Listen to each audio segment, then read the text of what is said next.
और लोगों को माफ़ कर दो। माफ़ करना भी बहुत बड़ा अमल है, वरना अमल रुक जाएगा, अमल रुक जाएगा। माफ़ कर दो। एक सहाबी कहने लगे या रसूल अल्लाह, एक सहाबी कहने लगे रात को तहज्जुद में, या अल्लाह तेरे नबी ने कहा है मैं सदका करूं, तो मेरे पल्ले तो शायद कोई नहीं, मैं सदका की करा।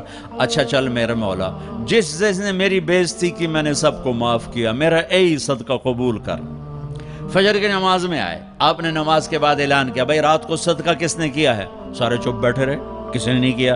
फिर आपने वाजे किया, रात को अपनी इज्जत का सदका किसने किया है? ये खड़े हो गए, कहा या रसूल अल्लाह, तो आपकी बातें सुनकर शौक पड़ा कि आपको माल लगाऊं।